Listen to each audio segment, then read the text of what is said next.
খানার চিন্তা করে না। ও সন্তানেরা, ওই মা বাবার স্বপ্ন বাস্তবায়ন যদি করতে চাও, মা বাবার দোয়া ছাড়া কোনোদিন সামনে আগানো সম্ভব না। কিসের বাহাদুরি করো রে বাবা? এখনো সময় আছে, তওবা করো। কোন দিন আজরাইল এসে তোমাকে আমাকে নিয়ে যাবে বলা যায় না। তওবা করো আর মনেরে বুঝাও, আমার মতো যুবক যদি স্কুল কলেজে পড়িয়া নামাজ পড়ে আমি পারবো না কেন? তোমার আমার মতো যুবক জেনারেল লাইনে থাকিয়া র‍্যাব, আর্মি, পুলিশ, বিডিআর এর চাকরি করে 5 ওয়াক্ত নামাজ পড়ে, তুমি নিজেকে প্রশ্ন করো তুমি কেন পারবা না?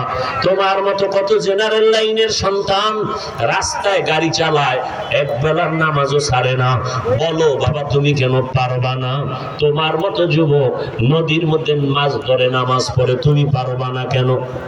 পর্দার আড়ালের মা বোনেরা, আপনার মতো কত মা কত বোন এখনো আছে, পর্দা করে, মোবাইলে সময় নষ্ট করে না, স্বামীর মাল হেফাজত করে, 5 ওয়াক্ত নামাজ আদায় করে। এরে আম্মা জানেরা, আপনারা কেন পারবেন না? বৃদ্ধ বাবাজি, আপনার মতো কত বুড়ারা মসজিদে গিয়া 5 বেলার নামাজ আদায় করে, আপনি কেন পারবেন না? এখনো সময় আছে, তওবার দরজা দিয়া আমার আল্লাহ আপনাকে ডাকতেছে, বারবার ডাকতেছেন। তওবার দরজা খোলা। আল্লাহকে যদি বলার মতো বলতে পারেন, ও আল্লাহর বান্দারা, আজ এখানে বসে বয়ান শুনতেছেন, আগামীকাল এই টাইম পর্যন্ত সুস্থ থাকার গ্যারান্টি আসেনি? আছে? রাতের বেলা ঘুমায় যাবা, ঘুমের মধ্যে যদি আজরাইল এসে হাজির হয়ে যায়, বলা যায় না। অতএব এখনো সময় আছে, তওবা করো। মনেরে বুঝাইয়া আল্লাহকে মনে মনে বলো, হে মালিক, জীবনে তো গুনাহ কম করি নাই, আমার গুনার খবর আমার জমিনে কেউ জানে না। ও আল্লাহ, তোমার দেওয়া পানি, তোমার দেওয়া বাতাস, তোমার দেওয়া সূর্যের আলো, চাঁদের আলো ভোগ করি, অথচ আবার তোমার সাথেই নাফরমানি করি। কত নামাজ ছাড়লাম, রোজা ছেড়ে দিলাম, দাড়ি কাটলাম, বেপরদায় চললাম, মা বাবার সাথে কত বেয়াদবি, শিক্ষকের সাথে কত বেয়াদবি, ওলামায়ে কেরামের সাথে কত বেয়াদবি। আল্লাহকে মনে মনে বলো, হে আল্লাহ, জীবনে আর কোনোদিন গুনাহ করব না, নামাজ ছাড়বো না, বেপরদায় চলবো না, মা বাবার সাথে বেয়াদবি করবো না, শিক্ষকের দোয়া নিয়া, ওলামায়ে কেরামের পরামর্শ নিয়া, নবীজির আদর্শ মেনে জীবন চালাবো।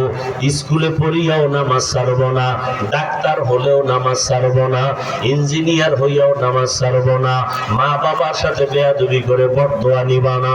আল্লাহর কাছে যদি মন খুলে বলতে পারো, আল্লাহ তওবার দরজা দিয়া তোমাকে মাফ করে দিবেন।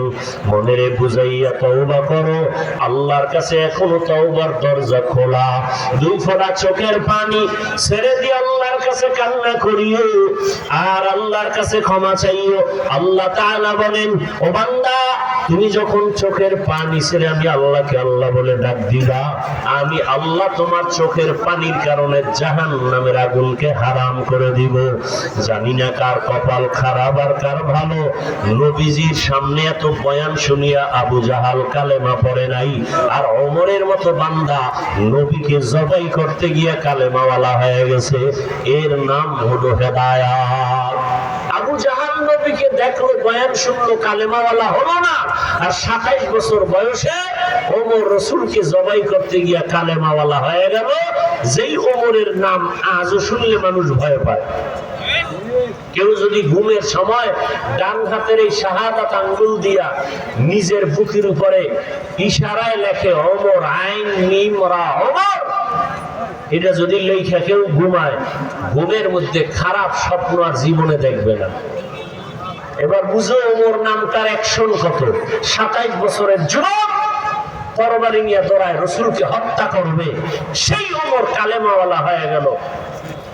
শয়তান ওমরকে ভয় পায়, এর নাম কফাল। আর আবু জাহাল 13 বছর রাসূলকে দেখলো, বয়ান শুনলো, কালেমা তো পড়লোই না, বরং বিরোধিতাই করে গেল। হেদায়েত বড় কঠিন। তোমার মতো যুবক স্কুলে পড়ে, নামাজ পড়ে, অথচ তুমি বয়ান শুনিয়াও পড়ো না, বরং তুমি বিরোধিতা করো। বলো নামাজ না পড়লে কি হবে? দিল পরিষ্কার, নামাজ পড়ে লাভ কি? অথচ তোমার লাইনের মতো যুবক জেনারেল লাইনে থেকে নামাজ পড়ে। ঢাকা কলেজে যাও, কলেজে ক্লাস করে, মাথায় পাগড়ি, দাড়ি, বিশাল বড় জামা, মনে হয় মসজিদের কোনো খতিব, অথচ আরবিও জানে না। হেদায়েত, এখনো সময় আছে, তওবা করো। কয়দিনের বাহাদুরি, চোখের সামনে লাশ আর লাশ, পানির মধ্যে লাশ, গাড়ির নিচে লাশ। সিলেট রোডে এমন কোন দিন পাওয়া কঠিন যে অ্যাক্সিডেন্ট হয় না, মানুষ মরে না।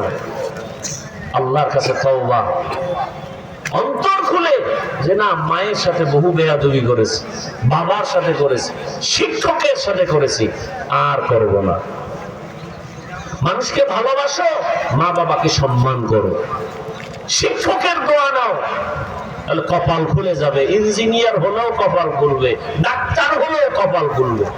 আর যদি মা বাবার সাথে বেয়াদবি করে, শিক্ষকের সাথে বেয়াদবি করে, আলেমের সাথে বেয়াদবি করে, ও পাগড়ি 22 হাত লাগাইলে ওর কপাল ঘুরে যাবে।